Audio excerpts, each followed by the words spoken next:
All right, so this is the recording for week 3, and we are going to be talking about analyzing art and some of the different things that you need to do when talking about a piece of art.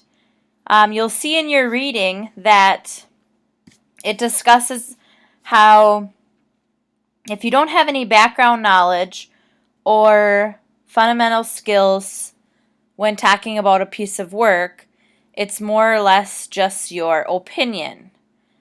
We want to get past that and be able to discuss a work of art and be able to support our opinion with background knowledge and ways to discuss the work of art versus just saying I like it or I don't like it. So I'm on this site called How to Analyze Art, and we're going to go through a few things and just discuss some vocabulary tips.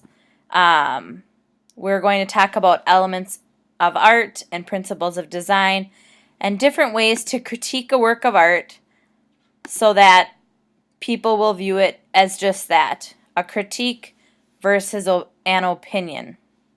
So to start, I want to look at the elements of art. So here it says, almost 100 years ago, the American artists and teachers of art named Arthur Wesley Dow wanted his art students to be able to see, describe, and create visual qualities in a systematic way, which then created the elements of art. So, you'll see on this website the elements are in bold, and then underneath it we've got different types of ways to create that element. The first one being line. So we know anything we draw or create pretty much is built out of a line.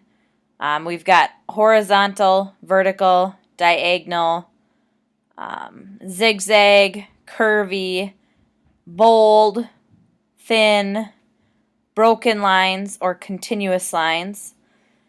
We've got implied lines or actual lines. So if you take a look, anytime you're creating something and drawing, you're usually using some type of line. Then if we scroll down, we've got shape or form.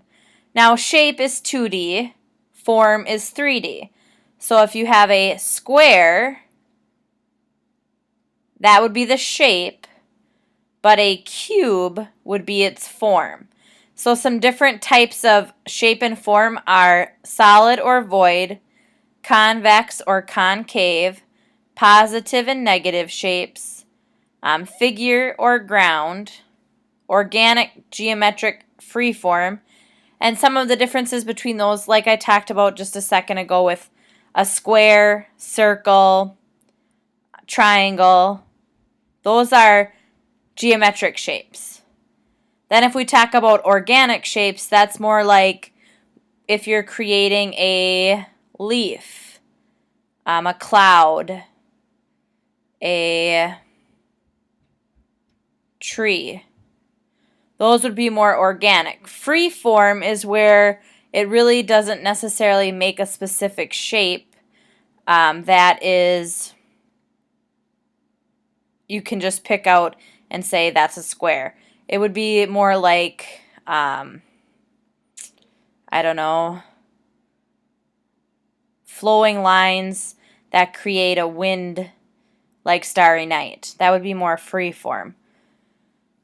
Then we have space, and we have 2D and 3D spaces. We've got positive and negative. Space is also the illusion of space or perspective. So a lot of times when I talk about space, showing space usually helps show distance between two objects as well. So sometimes you'll have an item that's really large in the foreground, which is the front of your drawing, and then in the background, off in the distance, you'll have a small shape, which you're changing the scale then. So that fits under space. We've got texture, which you have actual texture, which is tactile. You can feel it. It feels smooth or bumpy, rough.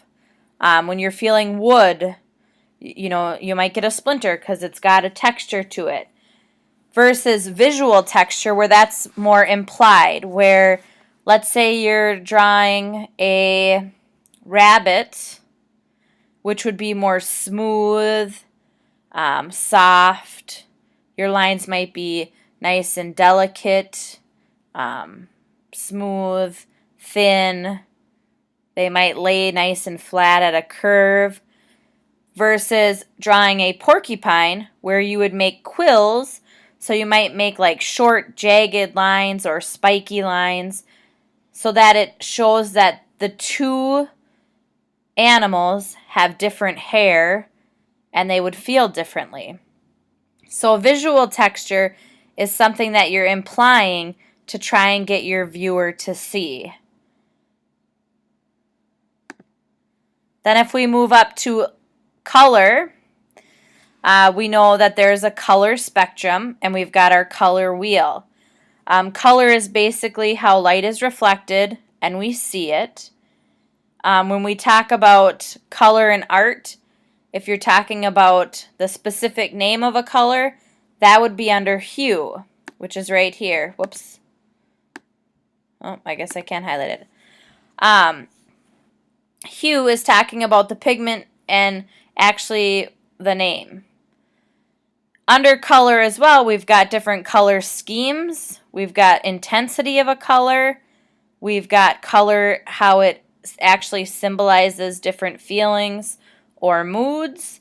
And we have value, how something is shaded as well.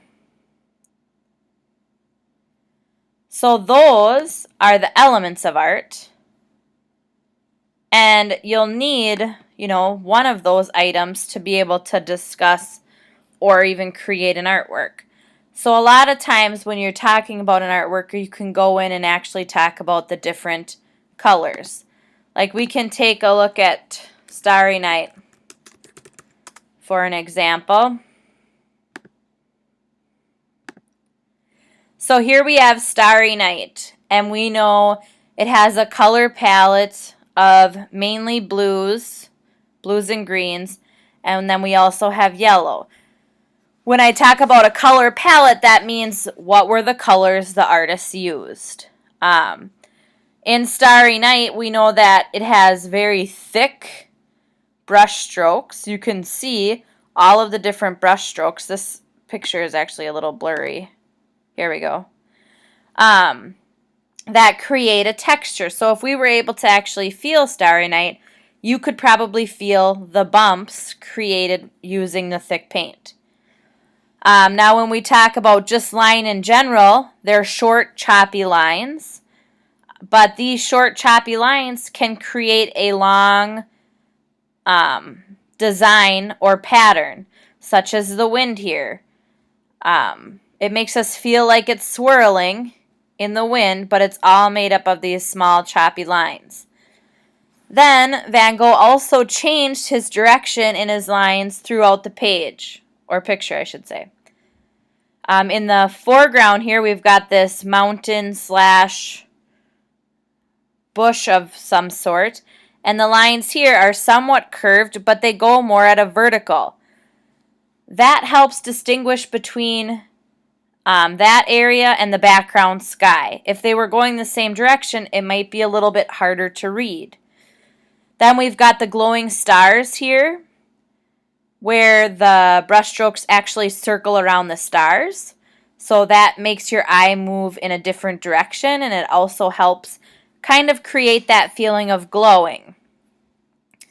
You can see that there is space here being presented because we've got the large mountain up close in the foreground, and then we've got this small village kind of going backwards. So it's giving us a perspective of depth as well throughout the picture.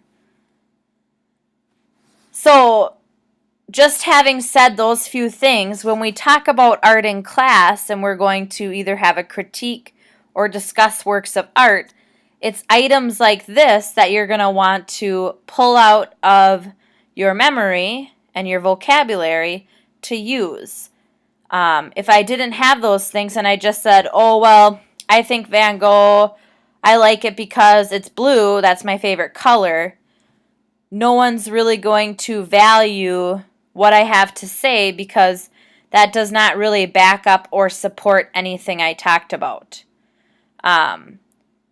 Versus what I had said prior, talking about actually the lines, colors, forms that were created, space that was shown. So if we take a look back now at this website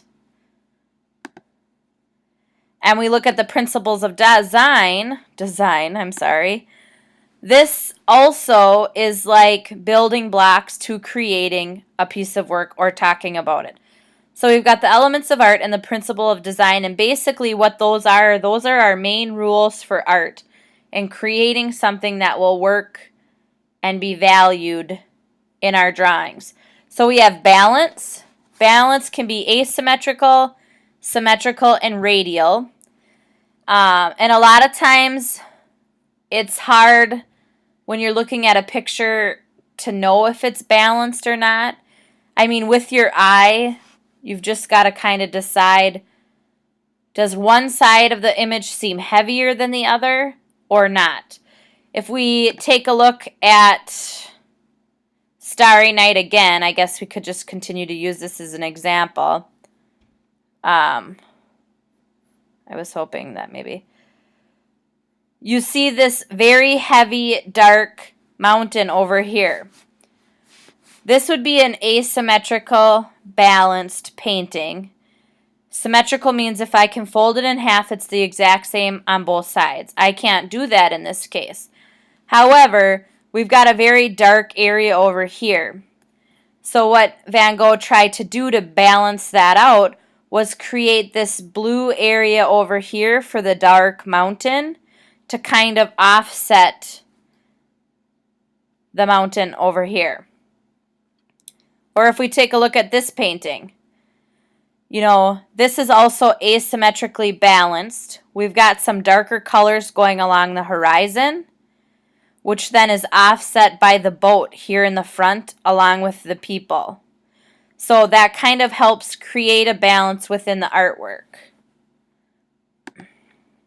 Then we have rhythm and movement, which I find can also be difficult to, rhythm itself can kind of be difficult to talk about, but sometimes you'll do where you actually create an artwork just by listening to music, and then you can try and get the rhythm of the music within your artwork. Movement is how your eye is moving throughout the page. Is it more vertical? Is it more horizontal? Is it curving? And a lot of times the artist will create implied lines so that you will look at different parts of the artwork itself. Proportion, we've got different proportions and different